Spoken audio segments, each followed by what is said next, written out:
Stop letting fear control your life.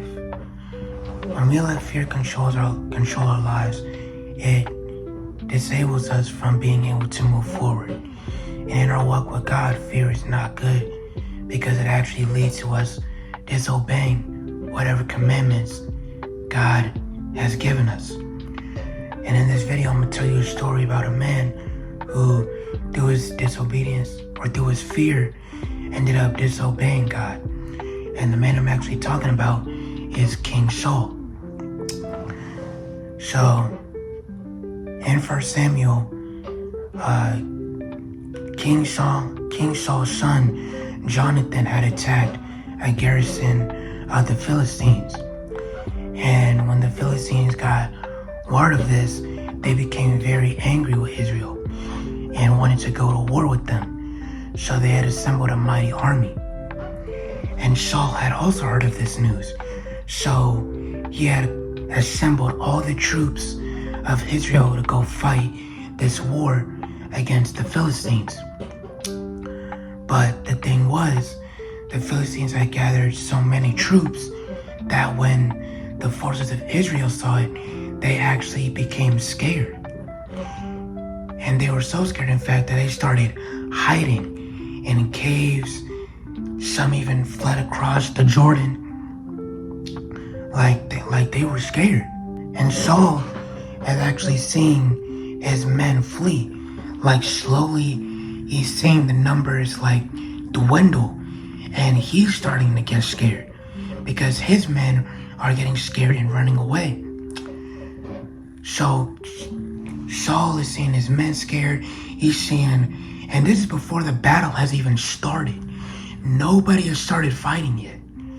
So Saul is seeing his men flee, and the Philistines have this mighty army, and they ready to fight. So Saul in his fear is like, I gotta do something. So Saul's fear leads him to do something stupid, which was he tells some of his men to get him some sacrifices and offerings that he may give them up to the Lord. Now the reason this is dumb was because sacrifices and burnt offerings are a responsibility for prophets or priests, neither of which Saul was. He was a king. That's what God appointed him as. And the prophet Samuel had told Saul that he would come and do the offering to gain God's favor for the battle, and that he would meet Saul in 7 days. So around that time of the fight, it had been 7 days, and Saul had not seen Samuel anywhere. So that added to his fear. So his impatience led him to just do the offering himself. But the second he did it, Samuel showed up. The second he was in the process of doing it, that's when Samuel showed up at the appointed time that he said he was going to show up. Had Saul been patient, everything would have been cool.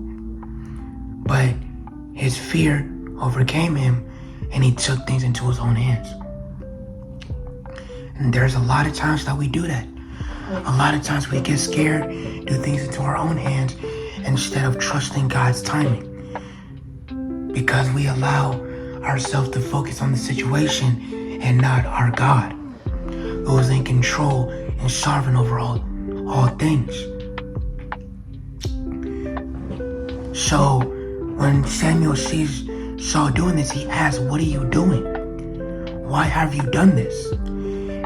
And Saul, when he was doing it, admitted that he didn't even seek the Lord about it either. He completely just did everything out of his own thought process, basically.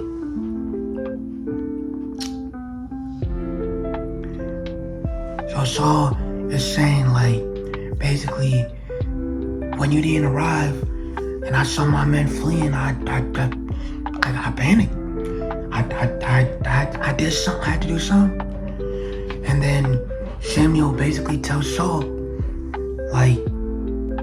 Samuel basically tells Saul, because you have done this, your kingdom will fall. And had you just obeyed the Lord, everything would have been fine. But now your kingdom will fall, for the Lord has already appointed a man after his own heart, which was David. So, due to Saul's disobedience, led him to actually losing the position God had previously appointed him for. And he would later become the leader of the people of Israel. So, basically because Saul let his fear overtake him, he ended up disobeying the Lord, being impatient, and taking things into his own hands. Which, when we try to take things into our own hands, we actually end up making situations way worse. As opposed to if we had actually sought the Lord and trusted his timing, everything else would have been fine.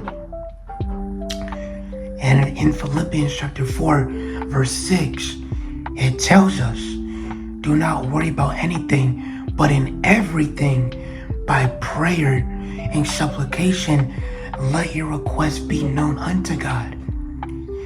And the verse explains that when we go to God in prayer and involve him in everything and let our feelings, whatever we're feeling, be laid down at his feet, that's when his peace will come down on us. A peace. Let me finish the verse. Worry for nothing, but in everything by prayer and supplication, let your requests be known unto God. And the peace of God, which surpasses all understanding, will keep your minds and hearts in Christ Jesus. So, this is a lesson that taking things into our own hands just leads to lots of things that could possibly go wrong.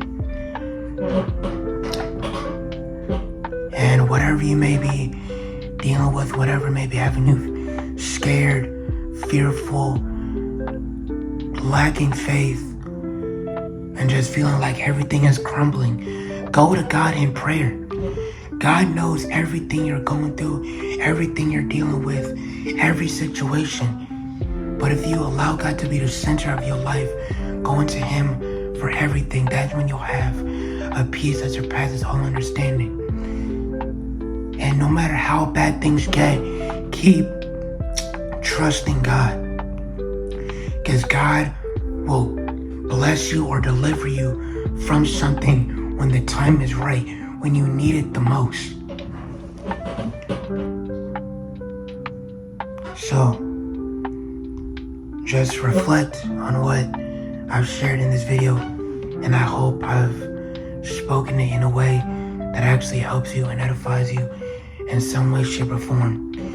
And I hope you have the great rest of your day, night, evening, whenever you may be watching this. And until next time, God bless.